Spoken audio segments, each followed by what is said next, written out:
Welcome to another episode of the Heirloom Library. I thought today, first of all, where am I going? I'm so glad you could join me. I hope you can pull up a nice comfy chair, maybe get yourself a cup of tea, and join me as this time we're going to travel.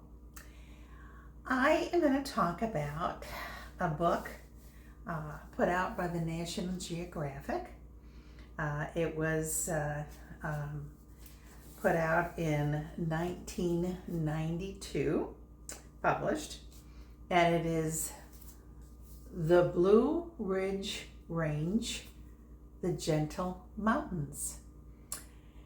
You know, we don't always think about books as in relation to travel, but of course there are a ton actually of travel books out there.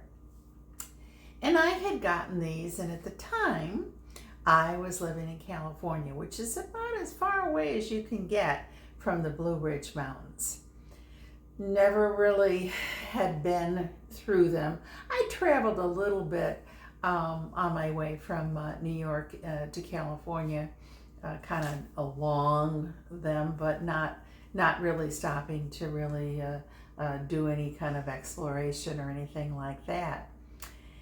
And so, you know, in 1992, I thought, well, this would be a nice dream to go see them.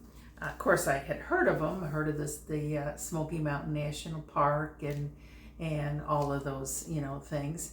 But I don't know that I really believed at the time that I would not only have the chance to visit, but to live. And so there you are. Sometimes when you get books about travel and you look at them and dream about them, well, you never know.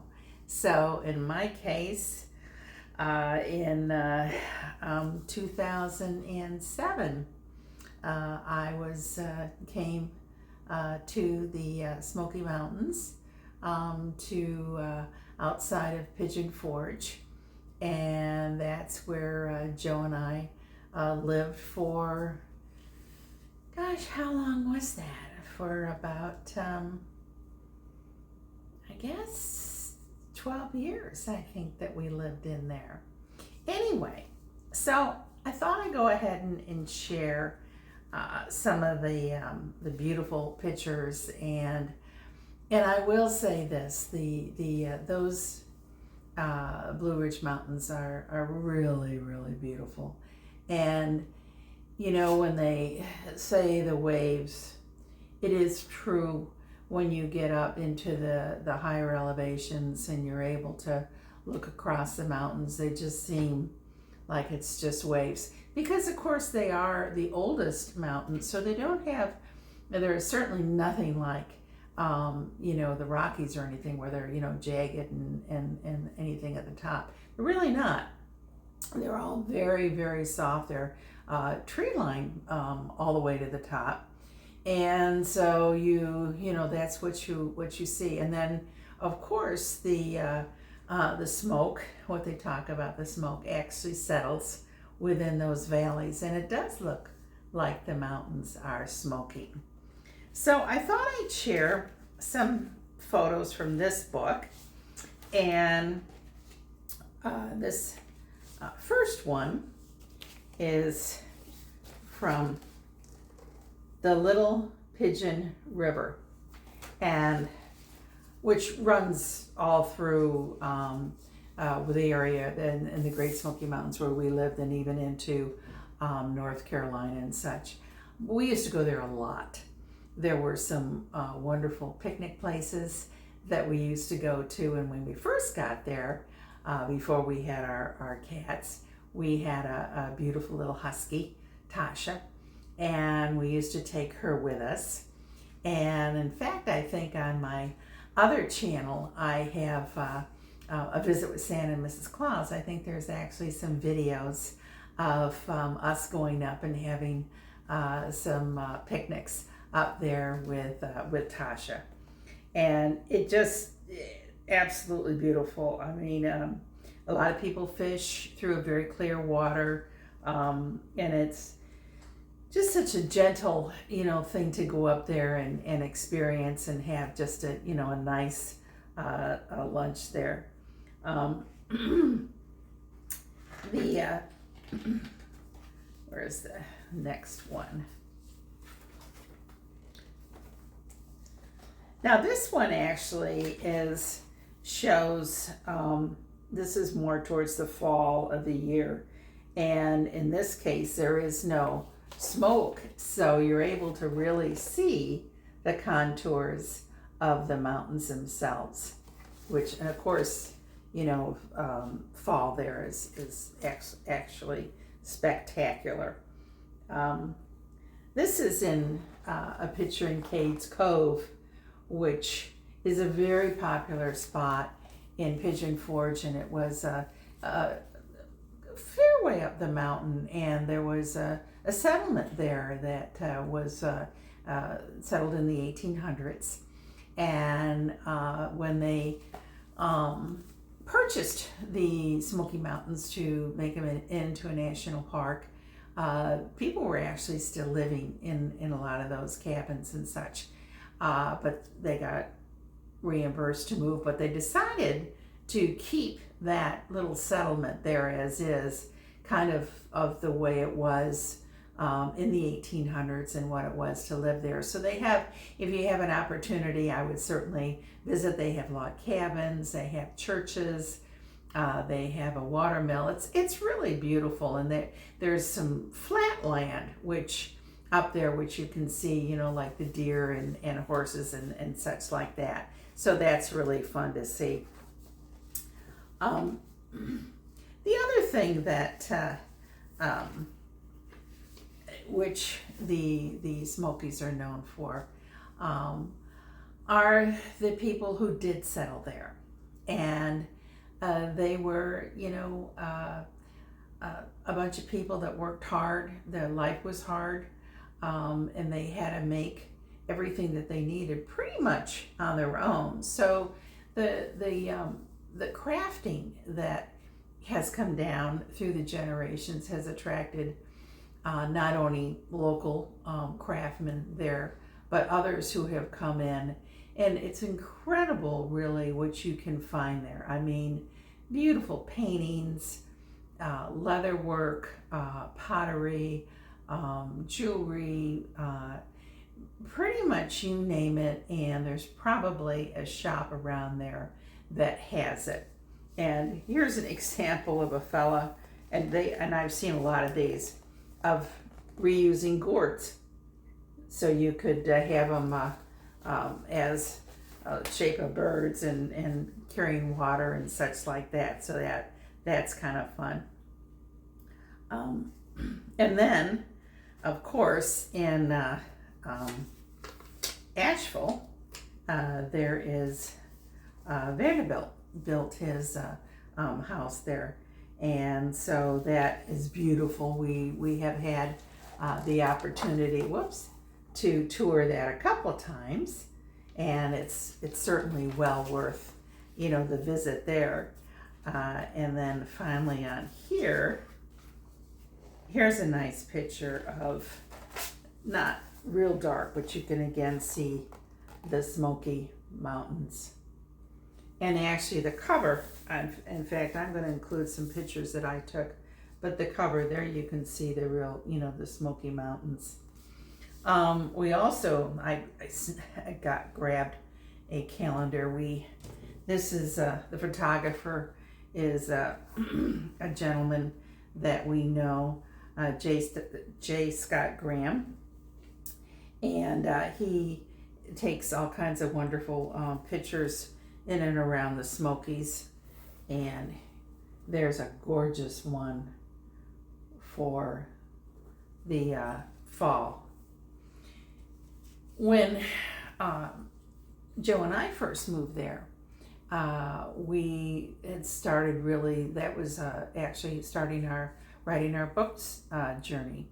We published our first book when we were living in that area, and in fact I think except for the last book that Joe published with How to Be Santa Claus, we published all 16 books in that area. So when we had the opportunity, especially in the early days, we would go to local shows. And they, like one of the shows was called Mountain Makins. And of course, not only were we there as authors, but again, they had just, some terrific artisans there, again, making all kinds of things. Hand carved wood comes also to mind. Just, beautiful, beautiful pieces. Music, lots and lots and lots of music at all of these shows that we went to in the area.